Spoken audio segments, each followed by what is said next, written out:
many times over. It would result in the largest small business tax hike in history, massively raising taxes on 25 million small business people and raising small business tax rates to 43% and higher. In other words, 20% higher than communist China. Kamala is also vowing to raise the corporate tax rate from 21 to 28%. We're bringing it down to 15%. But she really is looking to raise it to 40, 45, or even 50%. You know that. All you have to do is follow her past path. Radically raise the capital gains tax rate, which she wants to do, and they don't even want to give a number. And for the first time ever, impose a 25% tax on unrealized capital gains. So if you happen to have a lot of wealth but no cash, you're in a lot of trouble. This will lead America into a 1929 depression, and it will be a depression and a territory that we have not seen for a long time. There's a gentleman that happens to believe that, Scott. These policies, especially the tax on unrealized capital gains, would decimate the U.S. economy. Companies and innovation would flee from America to other countries. Venture capital markets would disappear, the stock market would be annihilated, and investors assess the tax liabilities of large shareholders. The seniors and senior pensions would totally go up in smoke. They'd be worthless. These are not the policies designed to create a prosperous America. These are policies to turn the United States into Venezuela on steroids. Even if for this reason alone, Kamala Harris must be defeated decisively this November. Has to be defeated. We cannot have her be the President of the United States. Under Kamala, the United States is becoming a third world banana republic. She and her party are censoring speech, weaponizing the justice system, and trying to throw their political opponents, me, in jail. This hasn't happened. I didn't do that to Crooked Hillary. I said that would be a terrible thing, wouldn't it? Putting the wife of the President of the United States in jail. But they view it differently, I guess, nowadays, but that's okay. And they always have to remember that two can play the game. Nobody ever thought this was possible. This is how you create massive capital flight and turn once prosperous nations into absolute ruins. I will have no higher priority as president than to restore the fair, equal, and impartial rule of law in America. We have lost the rule of law. Who would have thought?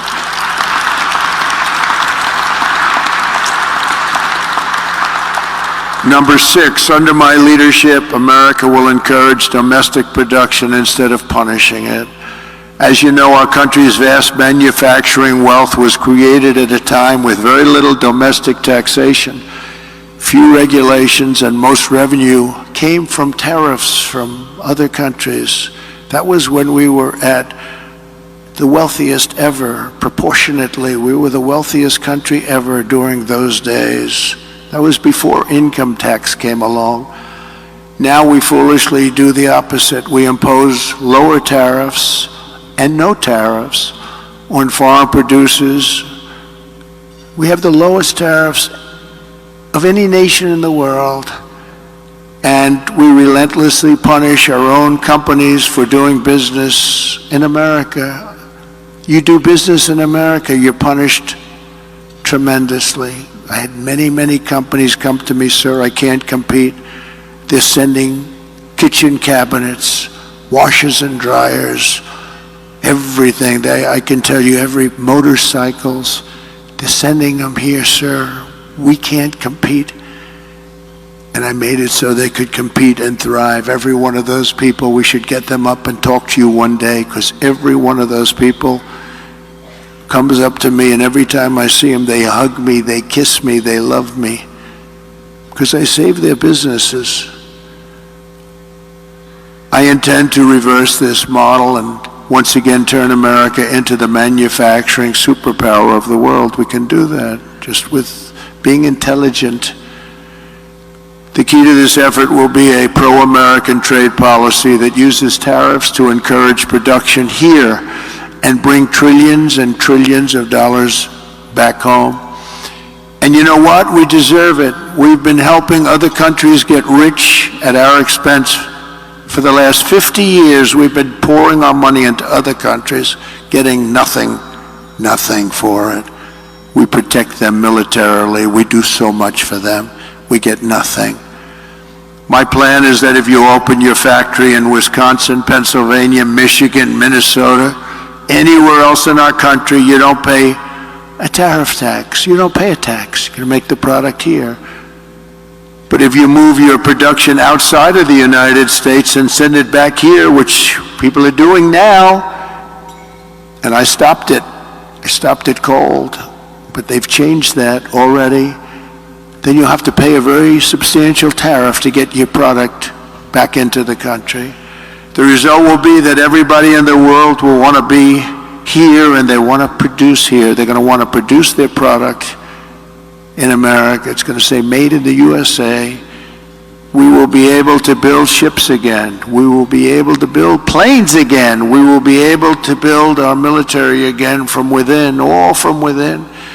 We will create the biggest, greatest, and strongest middle class in the history of our country. We will have tens of millions of high-paying jobs in manufacturing, transportation, defense, as well as all of the sales and support of export jobs. Our auto industry will be the biggest beneficiary. In short, it will be a national economic renaissance just by using our heads, by being smart, by not letting other countries take advantage of us. They've been doing it for so long. It's so sad to see. And I know them all, and they laugh at us behind our back. They can't believe how stupid our leadership has been for so many years. We will ensure that the United States has a giant steel industry, an aluminum industry, a manufacturing base, and a defense base. We want an industrial base that can take care of our defense needs 100%. And you can call it what you want. Some might say it's economic nationalism. I call it common sense. I call it America first. This is the policy that built this country, and this is the policy that will save our country. In the words of a great but highly underrated president, William McKinley, highly underrated, the protective tariff policy of the Republicans has been made the lives of our countrymen sweeter and brighter. It's the best for our citizenship and our civilization, and it opens up a higher and better destiny for our people. We have to take care of our own nation and her industries first. In other words, take care of our country first. This is when we had our greatest wealth. He was assassinated, and he left his group of people that followed him. Teddy Roosevelt became a great president, spending the money that was made by McKinley. So McKinley got a bad deal on that one. He built tremendous wealth. They had the Tarrif Act of 1887, and they had a committee that studied, what are we going to do? They had a big problem, a problem like I hope to have with this country someday. So much money was coming in from foreign countries that they didn't know how to spend it. They had no idea. So they set up a committee. We'll set one up with the people in this room. How do we distribute the wealth that we have? And Roosevelt built dams and built railroads and did national parks, but he did it with the money that was made with tariffs from McKinley, so you have to remember that. Very highly underrated, a very underrated president. Let's give them both credit. Smart tariffs will not create inflation, they will combat inflation. I had almost no inflation, and I had the highest tariffs that anyone's seen, and they were going a lot higher. Foreign nations will pay us hundreds of billions of dollars, reducing the deficit and driving inflation down. It will largely reduce our deficit. In my first term, we imposed historic tariffs with no effect on consumer prices or inflation. The anti-tariff people, many of them, I believe, honestly work for these other countries in some form, get tremendous amounts of lobbying money and other money because it doesn't make sense what they're saying. But we had no inflation, and we had protection, and I saved so many industries. I saved the steel industry, but Biden and Harris are letting it go. They're letting it go. It's so easy to keep. A combination of fair trade, tax cuts, regulatory cuts, and energy abundance will allow us to produce more goods better and cheaper right here in the USA than we've ever done before. And foreign nations will respect us again. I got along great with foreign nations, and I taxed the hell out of them. And they liked me. Maybe they respected me. And Viktor Orban, a very strong man, he's the Prime Minister of Hungary. He said the only thing missing from the world right now is President Trump. He kept the world safe because everybody was afraid of him. I don't like that term, but that's the term he used. I would like to say respected him and respected our country, but he didn't say that. He said everybody was afraid of him. He said China was afraid, Russia was afraid, they were all afraid. Kim Jong-un, I got along great with him. And I try to explain to the fake news media that getting along with people, foreign countries, is a good thing, not a bad thing. It's a very good thing. It's a smart thing. We will require all essential materials for our national security to be produced here in the United States, creating millions and millions of new manufacturing jobs. You know, when we built the F-35, we have the wings built in one country. We have the tail rudders built in another country. We have the seats built in another country. We have the electronics built in 7 different countries. What the hell would we do if there's a war? And we'll end up fighting half of those countries, and we don't want to have a war because right now we're closer to World War III than we've ever been in our lives, with Russia, Ukraine, which would have never happened if I was president, with October 7th in Israel, the whole Middle East is blowing up. Would have never happened. They would have never happened. Respectfully, Iran was broke. They had no money for Hamas. They had no money for Hezbollah. It wouldn't have happened. There would be peace in the Middle East, and Iran would be a big beneficiary of that peace. It'd be good. But all of these things that happened, and inflation would have never happened, and Afghanistan would have never happened. The worst withdrawal in history, I believe the most embarrassing moment in the history of our country. In fact, that's what caused President Putin to go into Ukraine when he looked at how incompetently that was handled. He looked at it and he said, man, they're incompetent. That was the most embarrassing day in the history of the United States of America. Airplanes taking off with many people sitting on the wings of the plane and the side of the plane and the wing, and you see them dropping off the planes at 3,000 feet. They thought it was their trip to freedom. There's never been anything like that, and I think there's no greater embarrassment. By the way, we lost 13 incredible soldiers. I got to know the families very well. Spent a lot of time with them 4 days ago in Arlington Cemetery. 3 years ago, they were celebrating 3 years, honoring their children And yeah, that's right, they call them their children. They still call them, they always will call them their children. They're gone. And many of those people there should have never left from there. They should have left from Bagram, the big air base. But many of those people that were so badly hurt, they don't talk about them. No legs, no arms, obliteration of their face, their entire body, and nobody mentions that. We left Americans behind, large numbers. We left $85 billion worth of equipment behind because we took our military out first. A child would know you don't. You take your military out last. And just remember one final point on that, because it's a little bit different from our subject, but not really, because it's all about our country and common sense. But for 18 months, I spoke to the leader of the Taliban. The press was very upset that I spoke to him. His name is Abdul. I said, Abdul, don't do this, Abdul.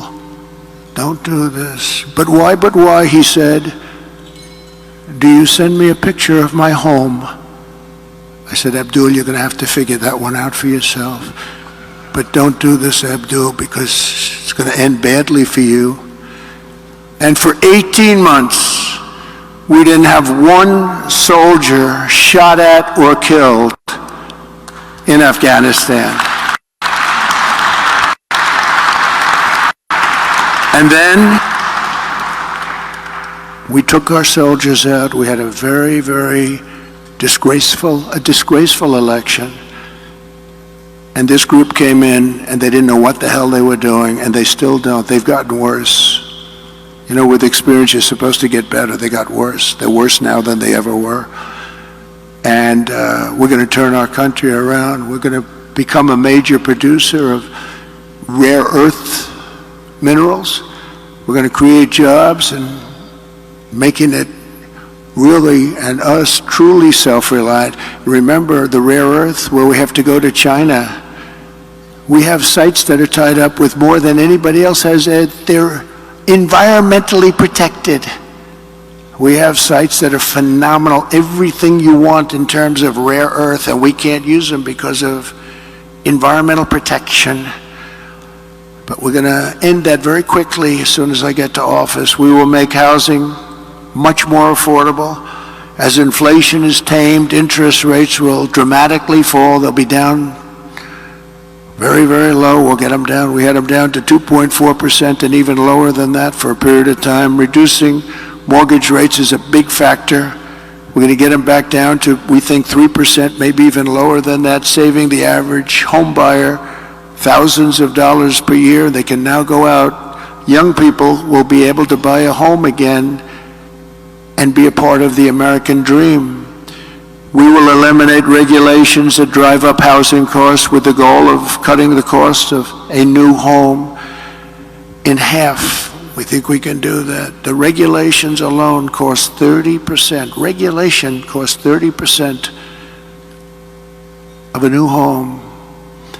And we will open up portions of federal land for large-scale housing construction. These zones will be ultra-low tax and ultra-low regulation.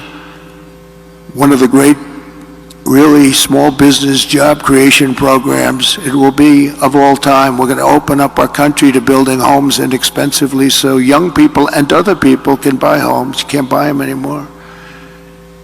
Millions of Americans will take part in setting these safe and beautiful communities, reviving the frontier spirit, and really, as I said, reviving the American dream. It's about the American dream. It's all about the American dream. We don't talk about American dream with these people in office. They don't want to talk about the American dream because they're the exact opposite. They're the exact opposite. We also cannot ignore the impact that the flood of 21 million illegal aliens has had on driving up housing costs. That's why my plan will ban mortgages for illegal aliens in California. They're passing a law where they're going to give we're going to give illegal aliens money to buy a house. But our soldiers, our veterans that are laying on the streets, they can't have them. You have soldiers right now laying on the streets of different cities, all Democrat run. They're laying on the streets in front of hotels, in some cases luxury hotels, and you have illegal immigrants coming in and living in those hotels and laughing at our soldiers as they walk by into a luxury lobby. Is there something wrong with that thinking? Is there something wrong with our country? If Kamala is allowed to continue to let our country be invaded, we will face a fiscal Armageddon. These migrants are consuming hundreds of billions of dollars in benefits. You saw in Colorado this week a group from Venezuela, rough ones. They took over large sections of a town, large sections of an area of Colorado, Aurora. Has anyone been there? I think you'd better stay away for a little while. They had AK-47s, the ultimate guns, AK-47s. They can blow lots of people away real fast. And the sheriff didn't want to touch him. Nobody wants to touch him. Sheriff, there's 18 Venezuelans attacking my building. Would you please come over and straighten out the situation? He's got a deputy. You know what they say? Well, no thanks, let's call in the military. They're taking over. And I said this 4 years ago when I realized they wanted open borders. And it's happened. It's happening now in Chicago. They're taking over sections of Chicago.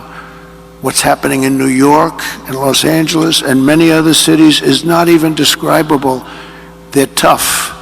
They're tough and they're smart. And they're vicious. Don't forget, they come from the prisons, and they're the bad criminals on the streets. Caracas, Venezuela, has almost no crime. Next year, I'm going to suggest that the Economic Club hold its meeting in Caracas because we'll be safer than we are in our country if they win. We'll be far safer. But crime in Venezuela is down 72% because they've taken all of their criminals off the streets. Not all of them. They still have some left, but they're coming in rapidly by bus and by plane. They're coming into our country, and we're dumping them in our country, and they say, if you come back, we will kill you. And they're not going back. We got them. But they're going back if I'm president, I guarantee you that. They're going back fast. And now Kamala wants to give them food stamps, housing assistance, welfare, Medicaid, Medicare, Social Security, and destroy all of those programs. You will destroy those programs.